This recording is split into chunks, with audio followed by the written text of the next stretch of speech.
All right, all right, all right. You're listening to the We're Talking Football podcast. I'm Weston. With me, as always, the right hand man, Lou.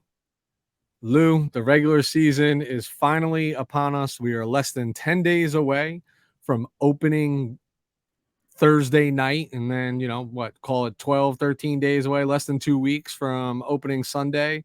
Lot to be excited about. I think we're going to kick off this season like we did last season. So a little bit of a fun, but very risky episode where we'll predict some outcomes related to the 2023 season, which is going to be about division winners, playoff predictions. So your playoff teams, accolades. So yearly rewards, whether that's MVP, offensive player of the year, defensive player of the year, so on and so forth. Maybe we'll identify some surprise teams for the good, for better or for worse, and then maybe even some surprise players, those who might arrive on the scene finally this year, and maybe some of those free agent acquisitions that we think might go bust versus go boom. Anything you want to add to that? No, I'm ready for this season, man. Bring on the excitement, bring on the anxiety. I already gave my 2 weeks notice to my wife and my child, basically saying that I'm going to be quitting being a family man for the next 4.5 months, 4 months. It's an For extended Sundays. sabbatical. Exactly. So yeah, that 2 week notifications in, and I'm ready, man. I'm ready to do this. Did you, by the way, any chance go to listen to our last year's show? Because I did not go. I was either close or self promoting man as always. I was pretty fucking close with a lot of my predictions. Yeah, I think the biggest one for me that I take the most pride in from last year, and I didn't listen to the show, it's just remembering, was telling you that the Tennessee Titans would not be the Tennessee Titans from the season before, and clearly accurate there. And then I pegged them as a dark horse candidate. You said not so much, but a potential candidate, pegging Nick Bosa as defensive player of the year. Those are the two things that I remember taking away. Would you say pegging? What did you say about pegging Nick Bosa? What? No, yeah. I said yeah. So you did say Nick Bosa, and defensive player of the year. I said Justin Jefferson, offensive player of the year. So we hit on Yep. that. In addition, once again, self promoting, I said the Cardinals were going to be a disappointing team after they had a good year year prior. They sure were. I think we So kind of know. I think we kind of know what we're doing here. a little A bit, little a bit, little a little bit. bit, a little With bit, a that little being bit. with that being said, I'm gonna throw in the quick intro video, and then we're gonna come right back and wrap it and get right into it.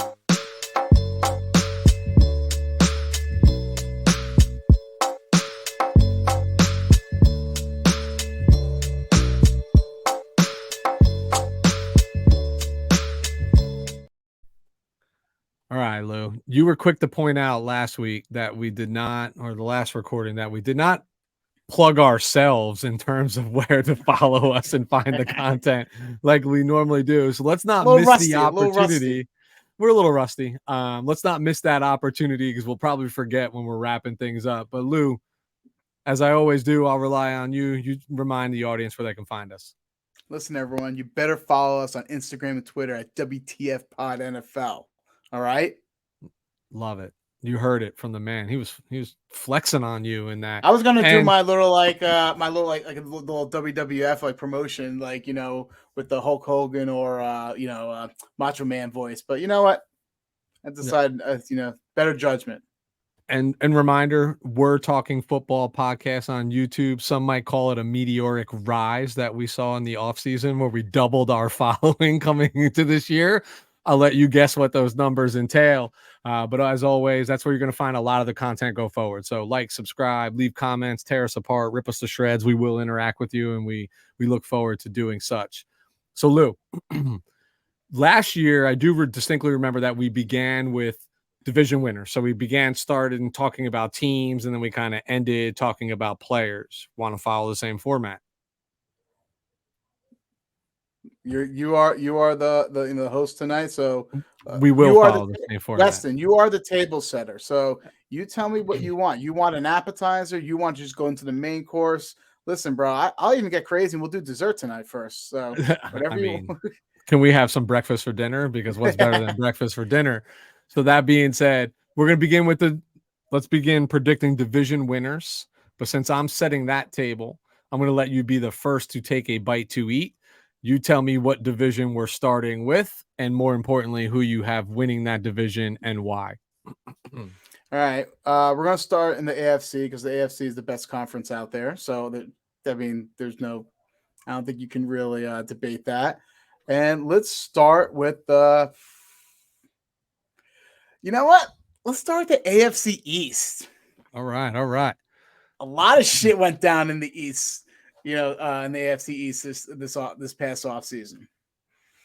So for Who's me, with a winning the record, division? this was the. I gotta tell you, three of the four teams I have in this division. And by the way, if everyone wanted to know how we came out, how I personally came out with my who's winning the division and like the records and what have you, I went to playoffpredictor.com, and basically you get to choose every game who you think's going to win. And by doing that, you're spewing out like everyone's records, conference records, and everything like that. So that's how I came up with who I who's going to win the division, just by choosing every game of every week from every team. So that being said, in the AFC East, I do have three teams. The three teams are obvious that are all within like one game of each other, but at a record at 12-5 and 3-3 in the division, I have the New York Jets winning the AFC East. Wow. Let me tell you why. Let me tell you why. I do think I think Buffalo has regressed a little bit, or not regressed. I'm not trying to oversay that they're on a downfall. Buffalo's still a great team.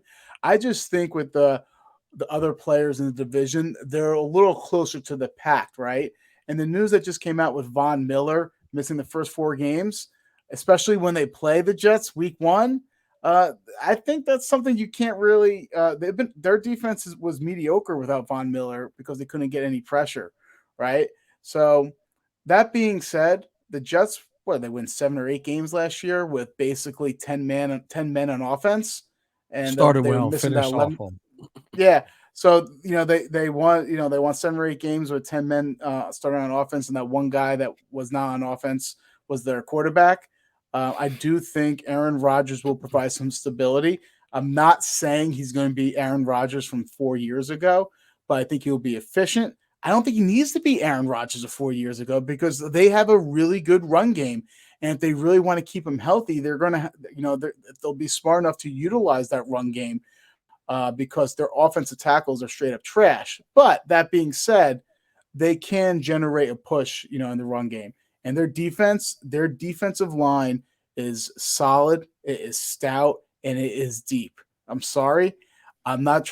I am not a Jet fan whatsoever. Some might even categorize me as a Jet hater. That's fair. Yep.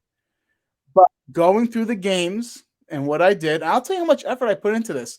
I noticed who was coming off buys, and I noticed who was trap games and stuff like that. I have the Jets going 12-5. All right. So, quick point of clarification. Every year at this time of year, Lou sends me this playoff predictor website, and I'm always with the best intention saying that I'm going to go to it and I'm going to go through the same exercise. If you've been listening over the last 2.5 years, you know that Lou and I are polar opposites of one another when it comes to just how we analyze. So that being said, where do you think that link went? It's just sitting in my inbox. I get, yeah. I guarantee you were on the toilet taking a shit, just looking at who you think is going to win. It's more of that gut feeling. Always. I'll tell you this much, Lou. I think like the day after you sent it to me. Yes, I was in the bathroom. Yes, I did load it. And I was like, oh, I have to enter in the score for every single game of every week. Not the score, just who wins. But yeah, you're just a winner, but they do it by score, right? So I have to have somebody 1-0 or 11-10 or whatever it was, right? Like to amount the winner. And I'm like, you know what? I'm going to go back to what I've trusted for the longest time. And I'm telling you the eyeball test. So let me tell you why you are wrong. And your playoff predictor and simulator and you choosing these games is wrong. So I totally agree with your sentiment around Buffalo not necessarily regressing, just continuously failing to take the next step, right? Based on expectations of where they're supposed to be. Yes, Von Miller gone for 4 weeks. Hurts, but you got New York Jets week 1. This is a brand new team, right? With a brand new leader. Week 1 might look a little weird, right? It's not going to look like all this continuity spilt over from the previous year. But I'm gonna answer and I'm gonna tell you why. Buffalo's gonna win the division. 11, 12 wins. That's going to get it done. I think it's going to be a competitive division, right? I think the Jets are going to win 8 or 9 games. I think Miami's going to win football games, and Miami surged last year. And you have to like some of the pieces, right? That they're bringing in another year with Mike McDaniel, but strictly about the Jets. Yes, they brought in Aaron Rodgers. I understand that. And yes, you mentioned that he doesn't have to be the Aaron Rodgers of old, but and because they have a running game as well. So did Green Bay, right? A pretty strong and solid running game. And yes, they won football games, but it never amounted to anything. I think they won football games because they played the easiest division in the NFL, in my opinion, at the time, in being the NFC North. They just steamrolled it. But bad organizations, poorly run organizations from the top all the way down, which the New York Jets have historically been, find ways to screw it up. It's just like football karma. We said this and jokingly in the offseason about the Jets bringing in Aaron Rodgers and still being the third best team in their own division and bringing in one of the best quarterbacks we've ever seen in our lifetime play the game. And I just can't get off of that. I think New York Jets fans are set up for a lot of disappointment, a lot of turmoil. Yeah, they'll win some games. It'll look better than it did last year, considering the inconsistency that they had at the quarterback position. I just think at the end of the day, when I look at the finished project, I know what Buffalo's finished project is, and I think they're good enough to win the division. So that's my pick. It's the Buffalo Bills to win the AFC East. Okay, I mean, listen, that's fair because I'll tell you right now, it was neck and neck when I was doing my simulator, right? It could have gone either way. So I just feel like, I'm a little more gut feeling. Like I think Buffalo has plateaued. They're still a great team, but I don't see them ascending anymore. I see them as leveling out. Yeah, I agree with you, right? I'm not disagreeing with the sentiment around Buffalo. My hedge towards Buffalo is just also a lack of confidence in the other teams in the division. So I love it. First division disagreement. Last year we had a lot of agreement. Let's see if this continues. Where are we going next? You want to stay in the AFC or do you want to go? Yeah, to the let's stay in conference. Yeah. All right, so let's go to I think the second most highly competitive division, the AFC North, because once again this was another tight division that I currently had.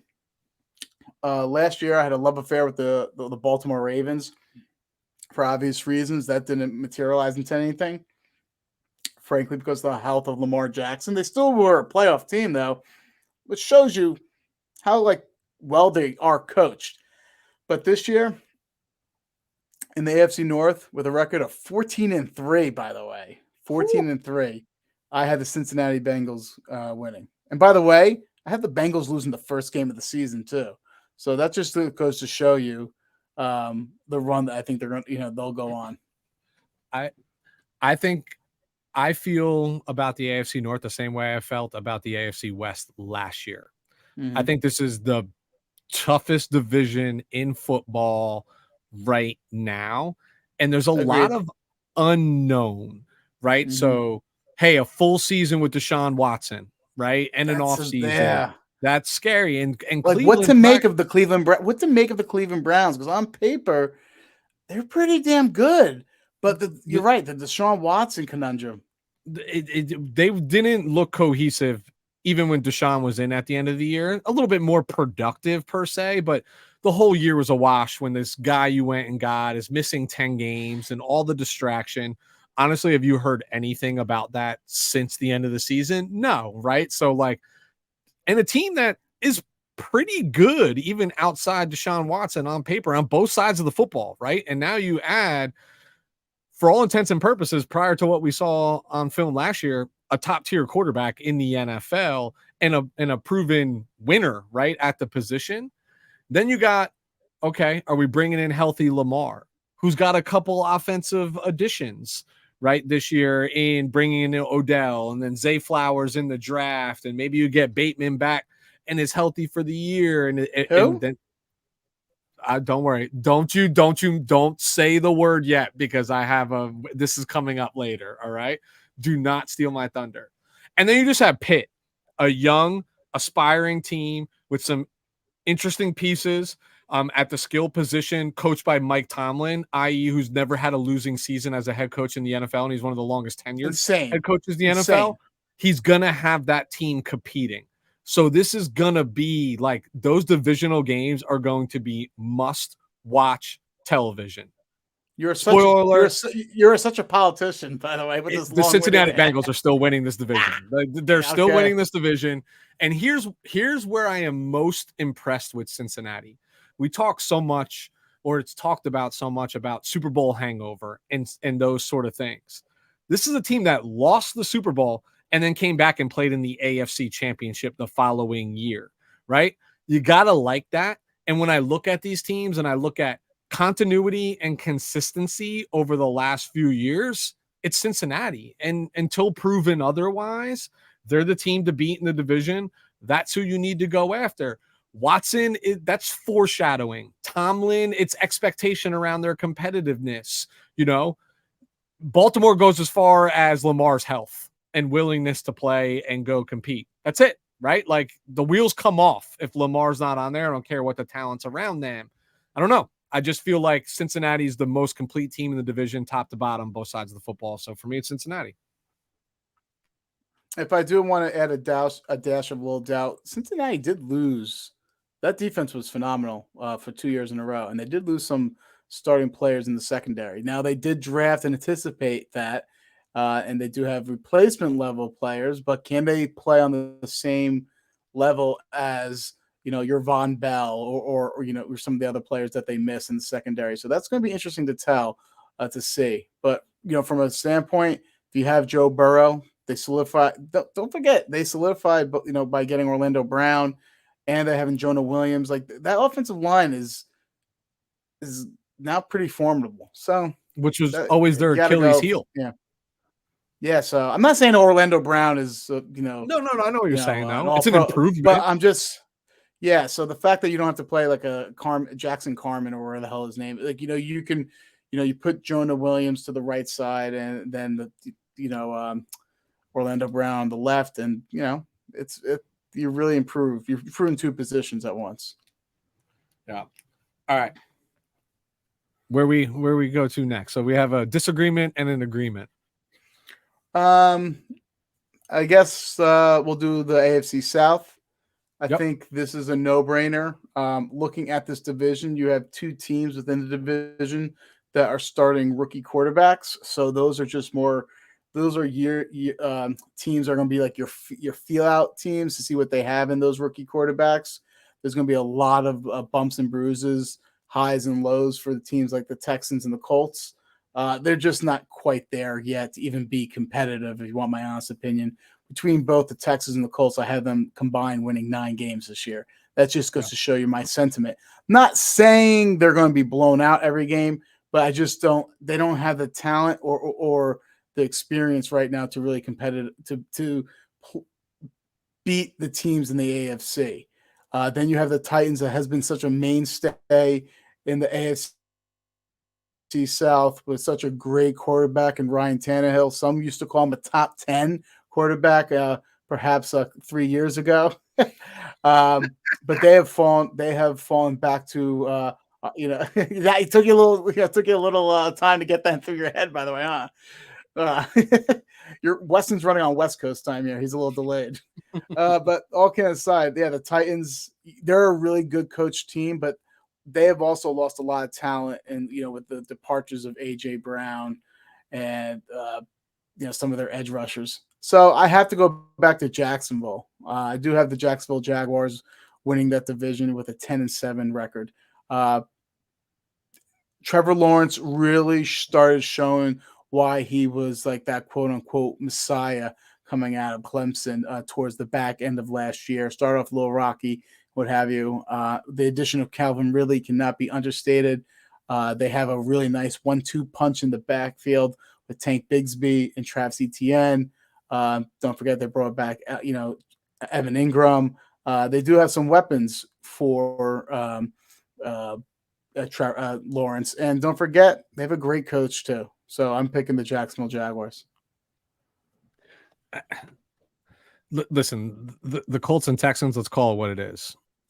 Rookie head coaches and rookie quarterbacks.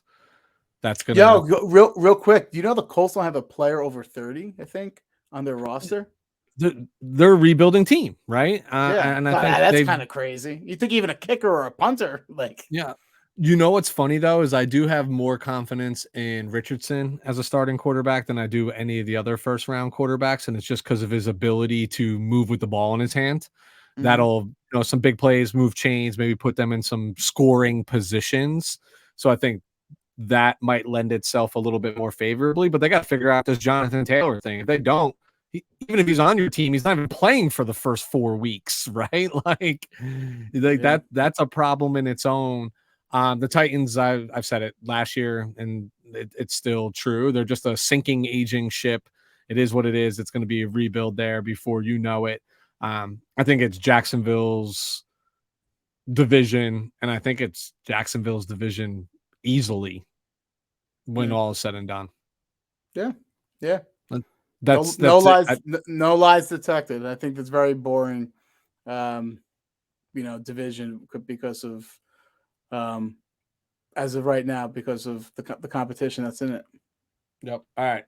Last but not least, AFC West. You gotta say the best you gotta say the West. That's the best. All right. I think I just fucking butcher that, by the way. Who cares? It's late.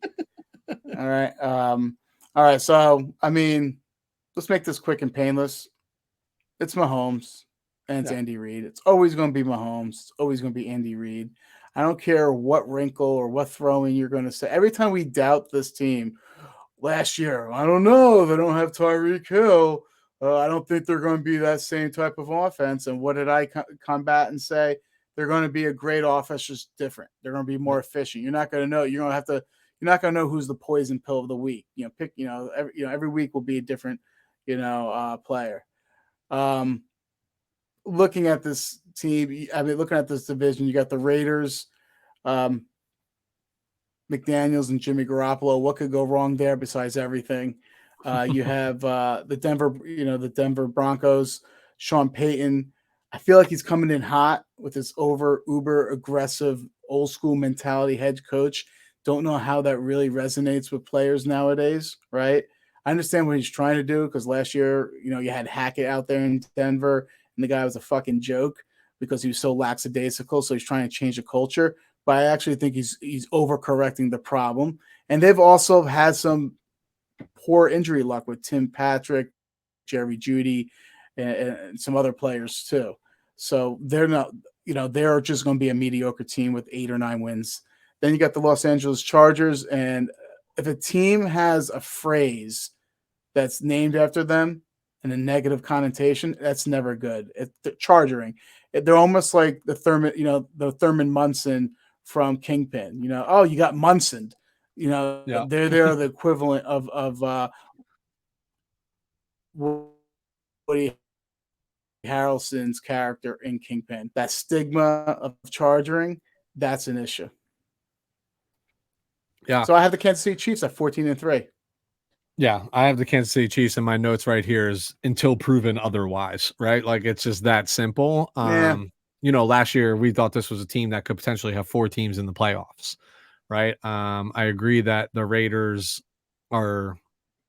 they're taking steps backwards, when I thought they were taking steps forwards. Disagree with you a little bit on Denver. I think they'll be better. It's just hard to wash that stink out of your nasal passage from what you saw last year. Yeah, but they got hit with some injuries already. Yeah, they sure have.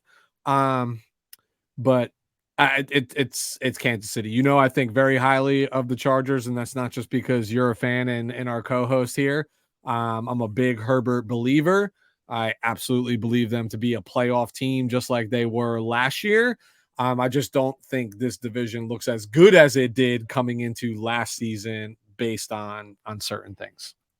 All right. All right. So that's the A. That's the A. Do you want to do a rundown who we have in the AFC? Yeah, I'll recap. Oh no.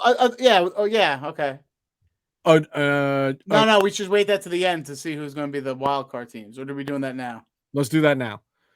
Okay. So you have the Jets winning the East, the Chiefs, Bengals, Jags. Who are your three remaining that make it in?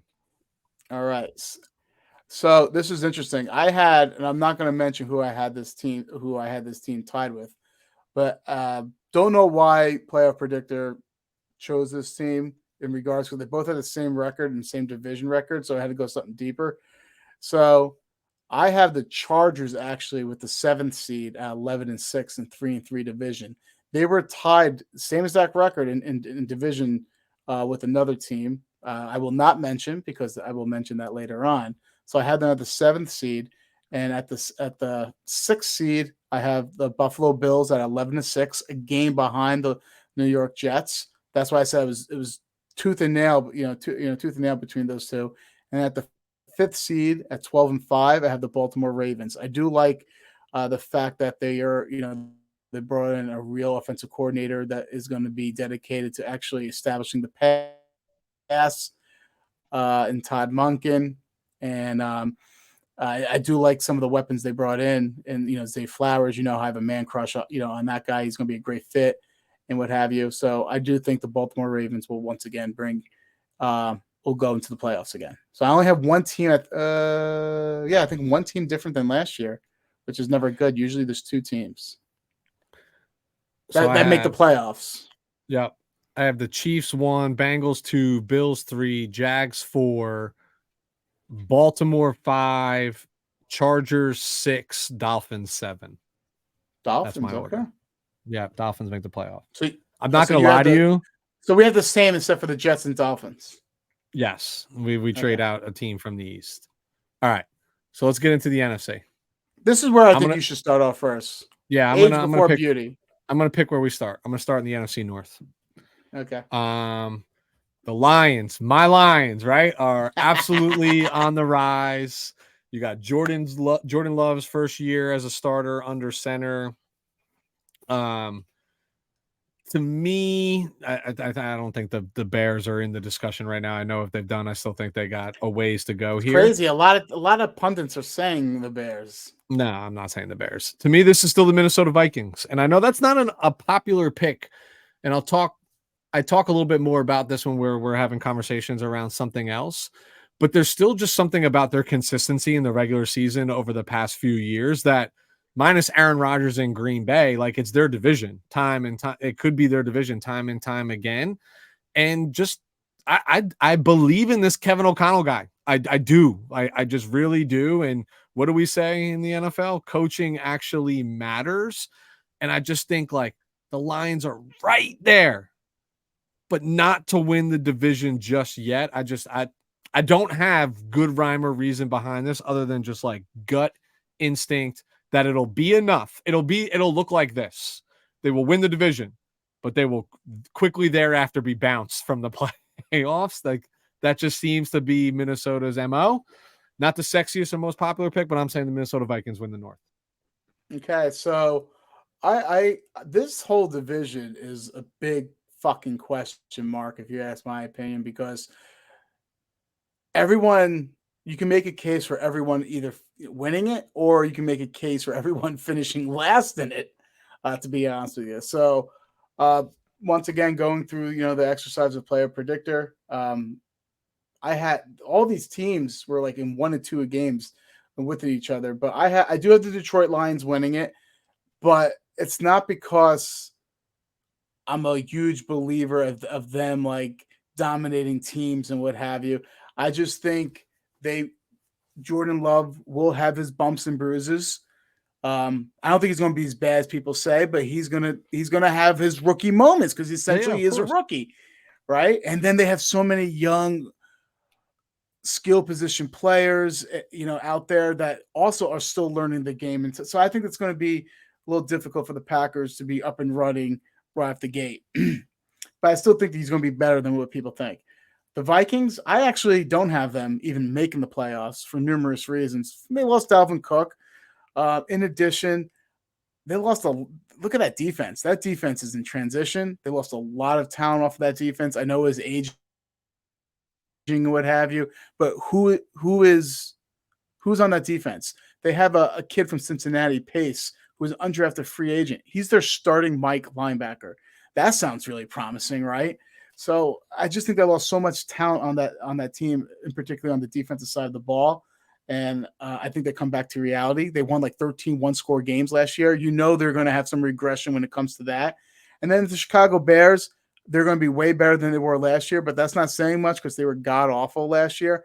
I'm just not a Justin Fields believer. Everyone's talking about, this is his year and what have you. I think he is one of his poorest aspects of his game is actually, understanding defenses and going through his progressions and his reads. And that defense is not there either yet. They're still a defense that's in transition. That's why I'm just picking the Lions. I just feel like they have the most talent and coaching combined. And I just think that's my gut reason why I think the Lions win with a 10-7 record. I'm not arguing, right? I I believe the Lions to be on the rise, but there's just something about I hear you. Like they just can't. A year too early. They can't have nice things in Detroit, right? You know what I mean? Like something is unfortunately going to happen because we've seen this play out before. That's what I'm going off of. All right, NFC South, boring division. The AFC, NFC South, man. Yeah, they're just rough, man. It's rough. Listen, I do believe the Atlanta Falcons to be a team that is starting to take steps in the right direction and have some youth about them, and might potentially see the next level sooner rather than later. Look, I know the Panthers are bringing in Frank Reich. I know they got Bryce Young, but that's going to take time too. I know TB12, right? Like in Tampa Bay. So I just look at it like, in my opinion, which team has the best and most experienced quarterback right now in a weak division. So my gut just tells me the New Orleans Saints have to win this division with Derek Carr. Just have to win the division. I am literally basing it off of the most important position in all professional sports in this division, where you play 6 of your 17 games, right? Like who's got the best to offer right now as it stands walking into the season? To me, it's the New Orleans Saints. Yeah. I feel like the Buccaneers are the Titanic. They are an aging team that's sinking. And they're trying to hold on for dear life, but we know how this movie ends. Right, they won a Super Bowl, so that'll carry them for a decade, right? Like exactly. Nobody's sweating it down there. Exactly. This is them doing their Broncos and best impersonation of the Broncos. Bring in that veteran quarterback, you win that Super Bowl, and then everything goes to shit. Next, you have the Carolina. Sunset. You have Carolina Panthers. I have some doubts with there right now. Not on defense. Defense is talented. Don't get me wrong. My doubts is more on the offensive side of the ball. Bryce Young. I'm nervous about the offensive line. I'm nervous about the speed they have on offense. Their wide receivers are not fast. It's hard to get separation when it comes to that. So I don't think they are there, quite yet. The Atlanta Falcons love their offense, except the most important player on that team, which is the quarterback. Don't know how Ritter's going to do this year. Don't think he'll do well, to be honest. So that now leaves us the de facto, like you said, the New Orleans Saints. I'm making them the division winner in the NFC South. They shouldn't be celebrating. It's just by pure, like, someone has to win this goddamn division. And like you said, the quarterback, even though I'm not a Derek Carr truther, I just think he's the best of the worst in that division. So, I do have the New Orleans Saints winning that division as well. What do you always hear me say? The devil you know is better than the devil you don't, right? Like, and that's what that boils down. That's where that pick stems from for me. Either way, it's not going to be pretty. I wouldn't even be surprised if we found ourselves in one of those scenarios where the division winner is sub 500, right? And like squeaks into the It's playoffs. funny. I do have the New Orleans Saints at 9-8. So, or as Just close as you can be. As Bob Barker would say, as close as you can be without going over, right? may he Rest rest in in peace. peace. Yeah, rest in peace. The Bob Barker. goat, The price is wrong, bitch. bitch. All right. NFC East. Let's start to move through this a little bit so we can get into some of the Yeah. other predictions. This is way tougher than I thought it would be, just based on like outcome of last season. Like, Dallas is going to hang around, right? Like they're going to hang in the mix. The G-men way outperformed expectations from last year. And just something about Brian Dable tells me this team is only going to get better in year 2, considering what they did, making the playoffs completely void of talent, right? Like, honestly, they were just completely void of talent across that team. And I am taking into account this notion of a Super Bowl hangover, but to me, the Eagles are just run well, man. Like they still made some primo additions to this team to potentially make them better on paper than they were last season. So I almost like what I said with the NFC South. Like to me, I have to go with the quarterback and the offense that I'm most comfortable with and that I believe in the most, and that's Nick Sirianni's offense in Philadelphia, like or the Philadelphia Eagles and Jalen Hurts. He made a believer out of me last season. Guy did phenomenal things. So much so that I'll talk about him in a little while as well. But to me, it's the Philadelphia Eagles. Yeah. So looking at this division, I think we can immediately rule out the Washington Commanders. No disrespect to them. I just feel like I don't know. Ron Rivera is disappointing me as a coach there, right? For a couple of reasons, and you're starting an unknown in Sam Howell. I don't think they'll be bad. I just think they'll be mediocre. So I don't really throw their hat in contention in the NFC East. Then you go to the other 3 teams are all playoff teams. I think the New York Giants will play better this year. However, because of their schedule, because now they're playing a harder schedule because they were a playoff team last year, I also think they'll have a worse record. Makes no sense. They'll play better, but they'll play better teams, and that's what it won't be reflective in the wins loss columns. Stay with me, people. Then it comes down to the Eagles and the Cowboys. You were saying that nice things don't happen to people, to the people in Detroit. Cowboys can't win a division, right? They can't. They'll make the playoffs, but they can't win the division. And yeah, I even know that the Eagles lost their both offensive and defensive coordinators, and I still think the talent on this team and the head coach in itself is enough to help soften those blows. Because think about a team that loses both coordinators. How is it not? How do they usually perform the following year? So I still think the talent will carry them, and they did a good job bringing everyone back. So I do have the Eagles winning the division this year.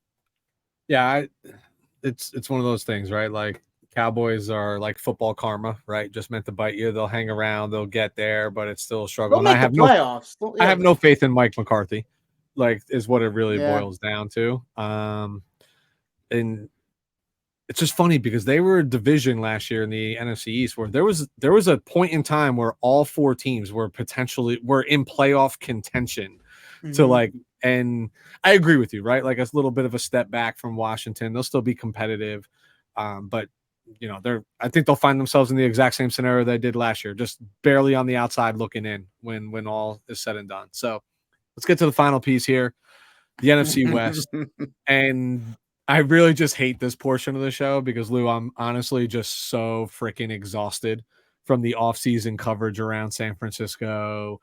And not just like in the little world that we live in, right? Like national media. Like it's just constantly talked about.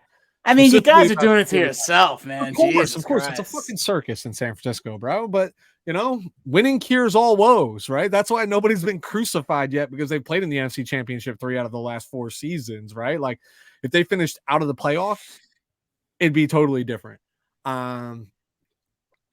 Arizona's in full tank mode. Let's call it what it is at this point, right? Like they're Do just you think trading that? All away right, I people want to like ask you. I want wildfire. to ask you a question. I want to ask you a serious question about Arizona. Do you think over under of them winning games 2.5 this year? Is that you think they win more than 2.5 games? They have to, dude. Bad football. Dude, do you see who they I Dobbs and don't. some other guys? Their I don't quarterback. know. I don't think so. They, if they don't, they need to literally be investigated for tanking, right? Like because it's like evident and obvious. And if they are tanking for Caleb Williams, if I'm Caleb Williams, I am declaring for my senior year. I'm not going. I am not Yeah, entering the NFL did you draft. hear? Did you hear? If you want, all right, get your tinfoil hat on. Right, listen to this. So, if you're the owner of the Los Angeles Rams, why don't you offer Caleb Williams like $17 million to go back to college? In the end, yeah, pay him like the end through the NIL. Yeah, but think about Wow. it, dude. Like if I have a crystal ball and my future is laid out in front of me, and it's like, yes, you're going to be the number one overall pick, but I'm going to the Arizona Cardinals, who are literally devoid of talent, right? Like they are Well, void of here's the thing. any What talent. happened? What happened if the Cardinals have like a two of the top three picks where they can possibly get Marvin Harrison Jr. So Yeah, Williams is like, wow, him and Marvin Harrison Jr. Now things are, just yeah. saying. I have to see how the draft allocation lies, right? When Yeah. all is said and done, to see if this team is going to start to rebuild together. And we know nothing about the rookie head coach, right? Like there's nothing there. And dude, we just saw this with Trey Lance, right? Like scenarios matter, situations matter. Like, yeah, you might be the number one overall pick, but your career could just spiral out of control in a Yeah, moment's but we notice. felt this way with the Jaguars too, with Trevor Lawrence. Don't Sure, forget. sure, sure. All right. Arizona tank mode. Yeah, I was gonna Rams say will why we be spend so much time on yeah. the Cardinals. Rams will be better than they were last year. Slightly. They still have their issues. Seattle's a playoff team, and I think they are closer to the 49ers than most people want to actually admit. Agree. But at the end of the day, I'm still picking the San Francisco 49ers to win this division. I still believe starting lineup penciled in, barring injury, top 3 roster in all of the NFL, right? I mean, dude, you saw top 100 players. They have 8 in the top 80, right? Like not even in the top 100. They have 8. That's the most in any team. But the depth is a serious concern. You always talked about the Chargers, how they play Madden ball, right? Where they want to turn injuries and fatigue off. Like that needs to happen for this team, or they're going to be in a lot of trouble going forward because they don't have those developmental prospects they've had in the past that have come in and replaced the starter due to injury, whatever it might be. They're just not there. But for me, it's still the 49ers division. And that's more because I know what I saw from Geno last year, but do I believe enough in Geno Smith that that's going to happen again this year? Or we have to play better than he did last year. Yeah. So he might equal to it, but that doesn't mean they're going to overtake the 49ers. To save some time, in this show, I'm just going to say I agree with you on everything. And the fact that, yes, the Niners are going to win the division. Yes, it'll be closer than some think with the Seattle Seahawks, mainly because they're going the Niners are on the verge of trading Nick Bosa to an AFC team. So they're going to lose some of that defensive. You know about this or no? Yeah, I know about this. Okay, you know I love fucking stirring the pot. Yeah. And the problem is it's going to go. You motherfuckers will train to the Kansas City Chiefs. So I do think it'll be closer than what people think. But yes, I do think I have the 49ers winning the NFC West. All right. So recap my division winners. Vikings, Saints, Eagles, Niners. You had Lions, Saints, Eagles, Niners. That's right. All right. So my playoff, I have Philly 1 seed, San Francisco 2 seed, Minnesota 3 seed, which is identical how to it went. The top 3 went last year. New Orleans, my 4 seed. I have Seattle at 5, Dallas at 6, Detroit at 7. All right, you ready for mine?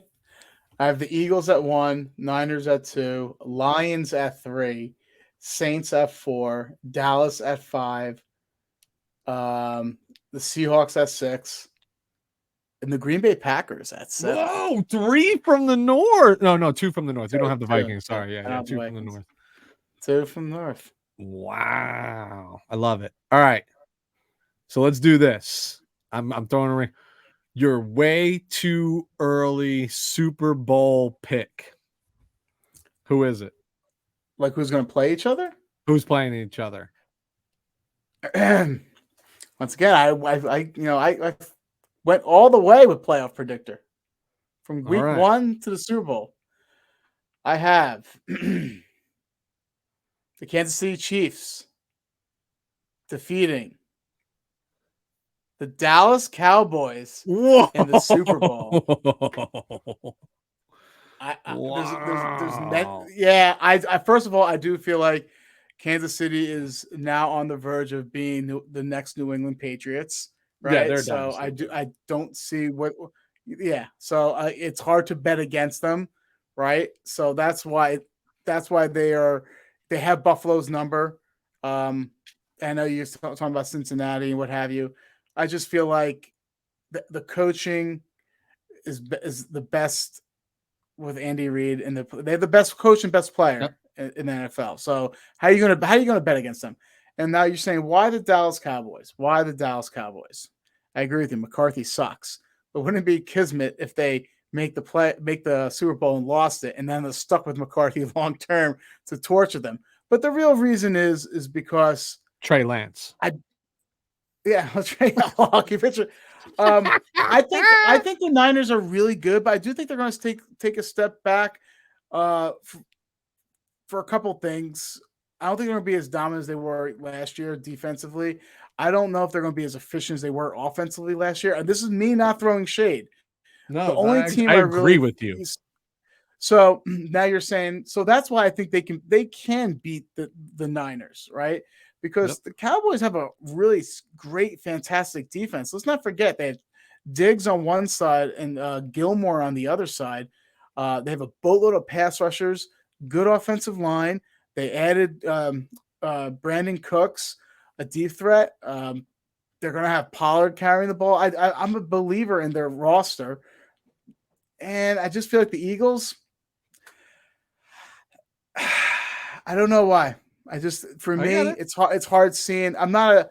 I do think Jalen Hurts is great, but I don't. I think they might have some. Last year they had such high positive injury luck. I mean, like they didn't have anyone injured. I don't see that happening again with older players such as Lane Johnson and Kelsey, their center, and Fletcher Cox and Brandon Graham. These are all older players, Yeah. so they fall off the cliff really quick. All right. I'm going to jump right into it. I got the Berman Bowl. I got the Buffalo Bills. Nobody circles the wagon like the Buffalo Bills versus the San Francisco 49ers. I need to see this Super Bowl in my lifetime, right? Who's the most prominent sportscaster that you and I can ever remember that we grew up on? It's Chris Berman. He needs to see this, and it needs to be realized. And I need it to be in 2024. God damn it. Who wins? The Bills. Because the 49ers cannot stop mobile quarterbacks, period, point blank. We literally Okay. just cannot. That's Yeah. what it comes down to. That being said, that's what I got. So, all right, staying with teams, and then we'll get into player awards. Let's try to do this a little quick. Yeah. Your most surprising team in a positive light that you think is going to take those steps forward beyond expectations this year. All right. So remember I told you the Chargers had the Chargers with the 7th seed and they were tied with the same exact record from Yeah. a division conference. The team that I had them tied with was the Pittsburgh Steelers. Yeah. I am full blown bullish on the Pittsburgh Steelers. Last year they were 9-8. Like you said, they had Mike Tomlin, but look at they're really deep at the skills position. They have Deontay Johnson, George Pickens, Calvin Johnson, Alvin Robinson, Pat Fryermuth, Darnell Washington, and Najee Harris. Those are really young ascending players that are all going to take that next step. They all were figuring out last year, but now they have another year under their belt. I do have a lot of hope for them being more explosive. In addition, Once again, for the second offseason in a row, they improved their offensive line by adding Broderick Jones. They brought in Isaac Suamola, and their front seven is really good and really stout. You have TJ Watt, one of the best defensive players in the league, and you have Hayward still being dominant. Their front seven will mask their biggest weakness, which is their secondary, because they can't apply that pressure. So yeah. I have the Pittsburgh Steelers being a real problem this year. It's funny. I have 3 like honorable mentions. I have the Steelers, I have the Falcons, and I have the Panthers that I think will exceed expectations, but they're not my pick. My pick is actually the Denver Broncos. And to me, this was like, I feel like I'm taking the low-hanging fruit and the easy way out, just because people are going to remember how historically bad they were last year and how bad Russell Wilson was versus what they traded to give him and the contract they extended him to. But this all points back to Sean Payton for me now on the sidelines. Like, with him roaming, all bets are off, man.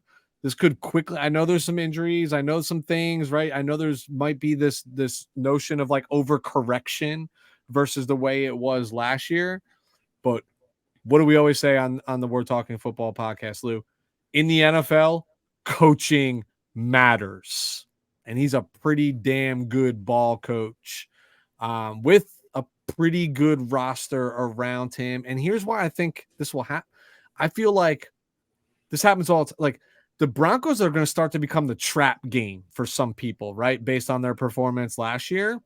And are you getting up for that outside of division play? Are you getting up for that game? And if not, they're going to catch up on you. And to me, that means they're going to win some games. I don't think they make the playoffs, but I think they are just on the outside looking in, which is a far cry away from what they were last season. Yeah, I have them like winning 8 games this year, I think. And what they win last year? 4? I don't 5? know. I don't know. But I also think this kind of reeks a little bit, smells a little like when Mike Shanahan went out there in Washington. Remember those days? I remember. They're like, oh, he's going to save the Washington franchise. We'll see. Coach has been away from the game a little bit. I don't know. All right. Who's your team that's going to disappoint? All right. This is want to talk about low-hanging fruit. I have the New England Patriots. And let me tell you why. Normally, they're good for like 9-10 wins. I think there's a real chance that the New England Patriots can finish 3 or 4 games below 500 this year, which would be such a far cry for what they were in the past, right? Look at their wide receiver core. It consists of Devontae Parker, Juju Smith-Schuster, Kendrick Bourne, and Tyquan Thornton. Who the hell there? Who amongst those guys scares you as a defensive coordinator? Who's keeping you up at night? In addition, this is probably one of the weakest offensive lines I feel like they had in the last like 10 plus years. If you see who's up and down the offensive line. I apologize, offensive line. They're in a tough division and even more brutal conference. And I think Mac Jones has regressed, and I'm not a real believer in him, especially with that cast around him. So I'm saying the New England Patriots. All right. So this one was actually hard for me. And why it's hard for me is like last year when we were doing this segment, I was just so adamant about how bad I thought Tennessee was going to slide. It was just like one of those like gut instincts that like it was a no-brainer for me. I don't have that no-brainer feel or don't carry the same sentiment for any team right now. I feel like when I look around the NFL, I'll like look at a lot of these teams and I'm like, I think they're going to be who I think they're going to be. You know what I mean? Like they are who we thought they were, that sort of thing. So this is going to sound so contradictory. Yes, I have the Minnesota Vikings winning the NFC North. But you know what? Fuck that. Yeah, it's the Jets. It's the Jets. For me, it's the Jets. I'm going to say let me tell you why I like Minnesota was on the tip of my tongue. No, I just go to the Jets. We don't need to hear that. Well, Minnesota last year, they won 11 games that were decided by less than one possession. Yeah. That's like one bounce of the football, right? That's like one dropped interception. That's one whatever it might be. The NFL gods are not that fortunate and gratuitous year over year. So ultimately, like you got to think the ball bounces the other way. So they could be a really logical fit, right? Like they could quickly go from winning whatever it was, 12 games to winning 8 games, right? Yeah. Just like that. But for me, it's the Jets because everybody's all high and mighty. Look at this young, and listen, I love Robert Saleh. Love that man. Um, they are really young. They have some really nice, intriguing pieces on both sides of the football. You bring in Aaron Rodgers, but you are still run by Woody Johnson. You are still the New York Jets, the little brother in New York. Like, I just feel like this is gonna go over like a fart in church, like Brett Favre, when he came over. It just has that same smell and ear to it. Like, I want to see how Aaron Rodgers is going to handle New York media because they're going to rip off his head and shit down his throat. This is not Green Bay, Wisconsin, dude. You know what I mean? Like, this is the mecca when it comes to sports media, etc. So I'm just curious, right? Like, does he get real cavalier about it, or does he like walk the straight and narrow? I don't know. I just think the Jets are they're gonna disappoint in comparison. That's just my thought. So they're gonna be disappointing. All right, so you heard it here first. Louis Guarini, Jet believer. Weston Smith hates Jets and Jet fans. Okay. No. Love Jet fans because they have to be passionate to remain. They're either super passionate or literally just don't follow football. That's how they became the fans in the first place. Love me some Jet fans. Have no belief whatsoever in the Jets hierarchy. And I mean off the football field, who makes the decisions and runs things around there. All right. All right. Lou, let's get in some player awards. I want to move a little quickly here, man. I know we spent some time. Let's bust them out. Let's bust them out. All right. But you want to start with the rookies and cherry on the top's the MVP? Yeah. All right. Give me your defensive rookie of the year. Oh man. So I have a couple real quick. My gut reaction was going to say Will McDonald. I love that he plays on such a talented defensive line with the New York Jets. It's going to give him a lot of opportunities for one-on-one, but I don't think he's going to be on the field tremendously for the fact that they're such deep. And Saleh loves that 49ers defensive line rotation. So that could hinder him. I have a super sleeper pick and Derek Hall out there in Seattle, the edge rusher. He's once again a part of a talented defensive line that can free him up one-on-one because they have Draymond Jones out there now. They have Uchenna Nwosu, who was really that fit well in Pete Carroll's scheme. I look out for Derek Hall, but push comes to shove, I'm giving it to Will Anderson. I'm putting my trust into D'Amico Ryans coaching up this edge player, this young man, for the mere fact that this was who D'Amico really traded up for. Yep. To get. This is who he wanted at 2, but he took the quarterback first so that no one can take the quarterback, and then he traded up for Will Anderson. I'm entrusting D'Amico Ryans. Yeah, so I'm going to simplify it. I have Will Anderson as well, but my sleepers are out on Diva Island. So I look at Christian Gonzalez as one. We talked about it during like our draft prediction show, and even when we recapped a little bit, like how he just feels like such a good fit in New England and for Belichick's defense. And he's going to get plenty of opportunity, right? Because the NFC East is going to the AFC East is going to try to air it out.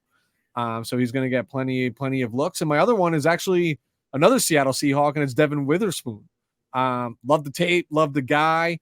I think got him the rookie from last year. That's going to play, opposite of him. Had such a great year and is long and big and fast, right? Defenses are going to try to stay with him. So I feel like Devin's going to get opportunities as well, but push comes to shove, the number 3 overall pick, Will Anderson, he's going to win your defensive rookie of the year. Okay. Who's your Roy offensive rookie of the year? Obviously it's the running back, right? It's the running back, Jahmyr Gibbs. You thought I was going to say Bijan Robinson, right? I'm hoping Jahmyr Gibbs. He's fast. He ran a 4.36 at the combine. He averaged 5.6 yards per carry at Alabama. At 400 on 400 carries. He's running behind 3 Pro Bowl offensive linemen, and he's going to be a huge problem, especially in the passing game. I can see him having like an Austin Eckler / Kamara type season. Yeah. Jesus God. Weston, I I think I have might have Gibbs. lost you there, buddy. No, you got me now. But it was between for me. I'm gonna carry carry this until Weston gets back on. It was again runs behind a stout offensive line, and in addition, I'm just not a firm believer uh, with Ritter behind center. So I think that's going to be the main problem there. I don't know how many opportunities he will get, and he will share the backfield with a couple other running backs, and Aguilar and Patterson. You got me. Am I back? Am I back? Yep. All right. So I don't want to argue with you. I wanted to say Jahmyr Gibbs too. I'm just going to be a contrarian here for a second. I'm going to say Zay Flowers is going to be my offensive rookie of the year. I know we were high on him coming out of the draft. Obviously, he was somebody that you eyed for the Chargers. I just think he's going to be a nice little safety net for Lamar. They're going to put him all over the field, plug and play guy. I don't think he'll come on till the back half of the year, but I think that back half of the year will be so impressive that he's going to go ahead and win this. So while I wanted to err to the running back, I'm going to say in this instance it's going to be Zay Flowers just to be opposite of you, if you will. All right, Lou, we're running The crazy one on that got time here. away. Yeah, we're running crazy on time. So tell me who your defensive player of the year is. Defensive play. I'm doubling down from last year. And Micah Parsons. He averaged 13 sacks his first 2 years. He's bulked up, playing exclusively on the edge this year. Has a lot of talent on that defensive line to free him up 1-on-1. Give me Micah Parsons.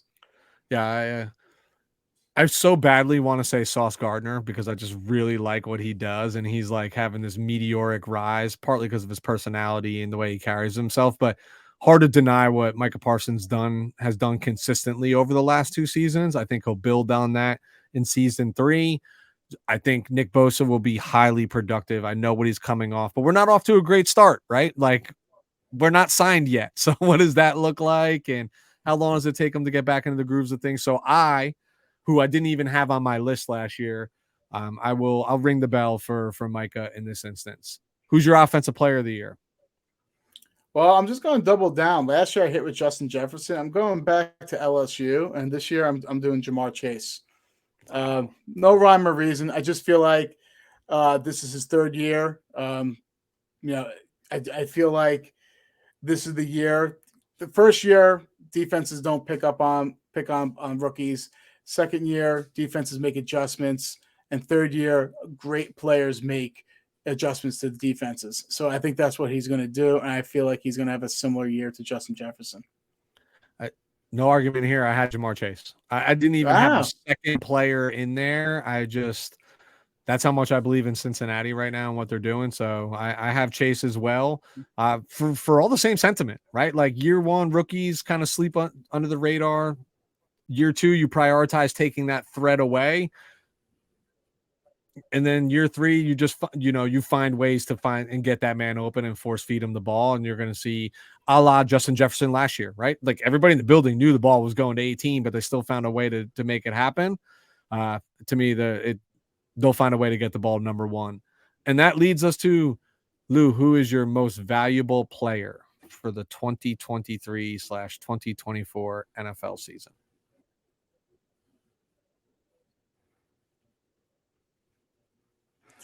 It's Patrick Mahomes. No need to explain why. He's a new Tom Brady. Yeah. How about yourself, Weston? Oh God, it's so hard to how do you pick against that man? You know what I mean? Like it's year over year over year. But I'm gonna go on the outside. I'm gonna say Jalen Hurts. That's who I'm gonna pick as the MVP of the league. I think he's gonna continue doing what he did last year, probably do a little bit more statistically with his legs. When all said and done. And I think that'll be enough statistically. And I think in the NFC, Philadelphia will win enough games that'll look really promising and it'll tie back to him. So hard to pick against Pat. I do think he's the best player in the NFL. Maybe second best. Maybe Trent Williams is the best, but it's hard to pick against a quarterback as number 1 overall. But I'll say Jalen Hurts just for the purpose of not saying the same people. All right, Lou, quickly. Tell me which free agent move is going to completely implode. For me, I think it's Odell Beckham going to the Ravens. I think he's cooked, coming off two serious knee injuries. Hasn't been himself. I'm going to say in the last like 4 years, if not more. And people are still thinking like, oh, Odell's going to transform this Baltimore Ravens offense. No, he's not even going to be the best wide receiver on his team. So I think Odell will be nothing more but a little cock to a bigger piece with the Ravens offense. Yeah, that's fair. For me, it's Jimmy Garoppolo. Uh, guy's got more lives than a cat. Listen, I think the world of him as an individual. I'm I enjoyed rooting for him when he was a San Francisco 49er as much as he infuriated me when he was playing well. Like it was fun to get behind him. I just think it's a disaster waiting to happen in so many ways in Las Vegas, specifically like around Devontae Adams. What Devontae Adams does so well, like you're gonna have to change up the whole scheme to get him the ball, right? Versus what Jimmy does so well. And I have no faith in Josh McDaniels and what he might do for this actual team as the head coach and the OC. So I don't see Jimmy going well. Just don't see it going well at all. He's a bridge quarterback for them. And I don't know how long that bridge is gonna stand. All right, Lou. Who is there he is. Yeah. There's the guy we've been waiting for to arrive on scene. Who's that player for you in 2023?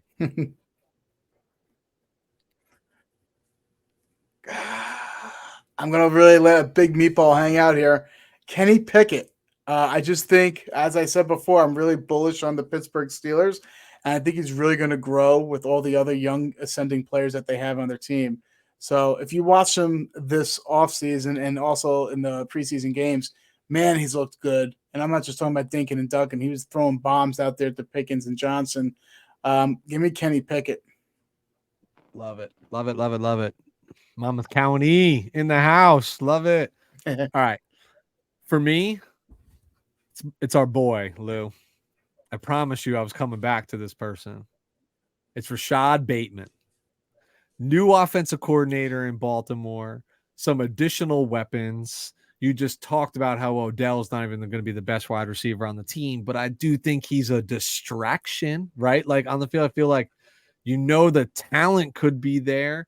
And that's finally, so you think between Flowers, Odell, Bateman, and Mark Andrews, now the ball can get spread, right? Like, so who's going to get open? Who's going to win their one-on-ones? I was so high on Rashad coming out of school, showed flashes last year. The injury bug has hit him.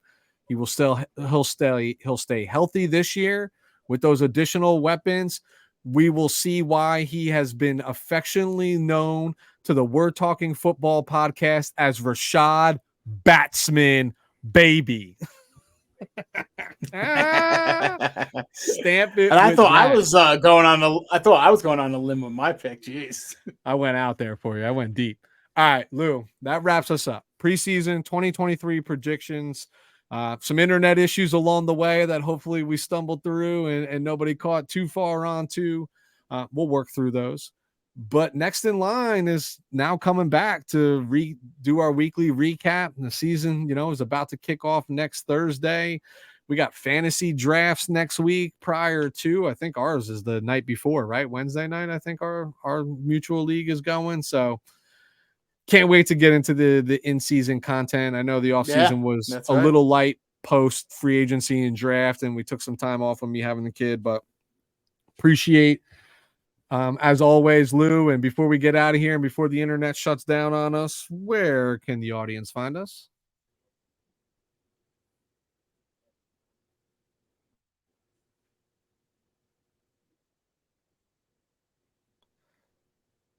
Lou, did I lose you? You can follow us at WTF Pod NFL on Instagram and Twitter. And Weston, as always, hit them up where they're going to find us on YouTube.